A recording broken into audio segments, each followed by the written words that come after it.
So Yizid, what were you showing us? So black fluid on there. That's bad sign right there. So it was green fluid and now it's black fluid. Because why? Because your tool was not actually drilling, it was grinding. Really? Yeah. So which indicates. Yeah, what is that? Why? How come that happened? That means you are either not running at the right speed, or you're running too slow or too fast. It's usually too slow that causes it, and your tool is worn out, possibly. So do we think this drill bit's worn out? It's possible.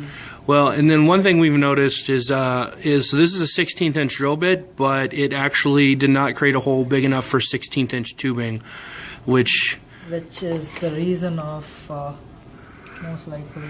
Yeah, so important fact, you should always check the size of the hole that you need to drill before you drill the hole. What's the size of the tube supposed to be?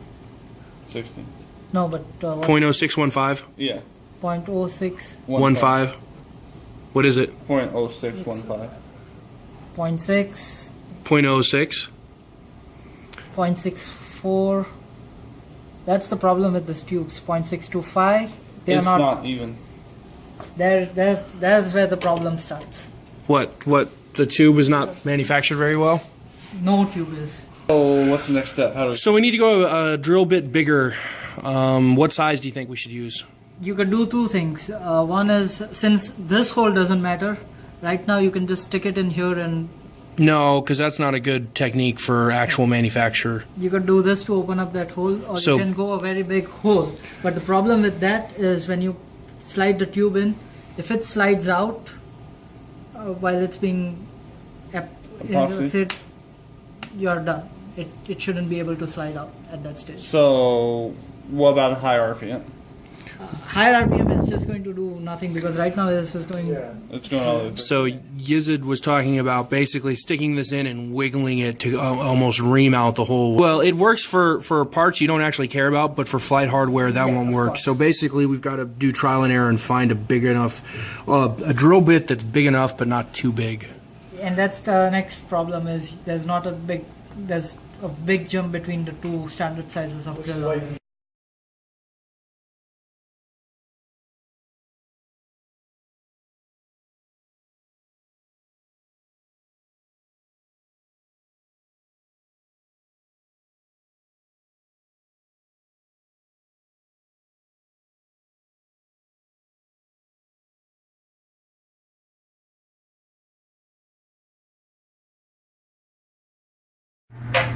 Let me just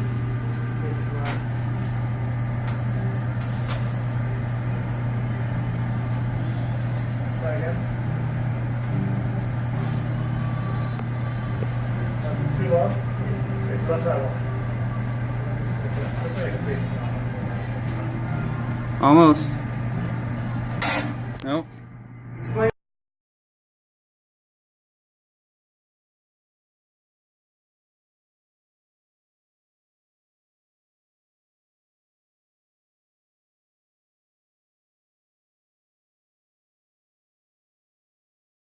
It's not going to go fast. Alright, so we tried a little bit of everything. We tried a slightly less worn 16th inch drill bit. That didn't work. Then we tried placing the thruster block in the oven at 150 degrees Celsius to open up that hole enough to slide in the 16th inch tubing. That didn't work.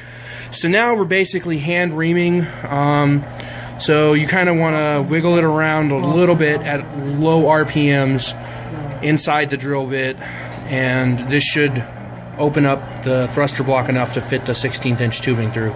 You just kind of be careful. Basically, it's a very dangerous operation.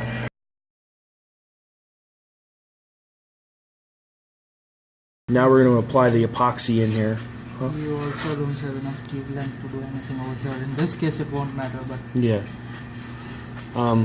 So a lot of times with the epoxy, you want to rough up the surface that you're going to apply the epoxy to. That gives it more surface area, more room for the epoxy to grip the component. For this, because it's a tiny little tube that we're filling up this entire pocket with epoxy, we shouldn't really need it. But that's just for future reference in case you ever have to epoxy any other parts. So start with less and then rub around the tube first. Okay. And then fill it up.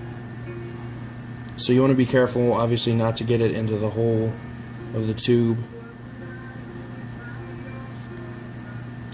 So you just kind of dab it in there, and kind of push it down to the bottom a little bit. Just use small amounts. This is going to be slow and tedious work. You don't want to rush it and ruin something.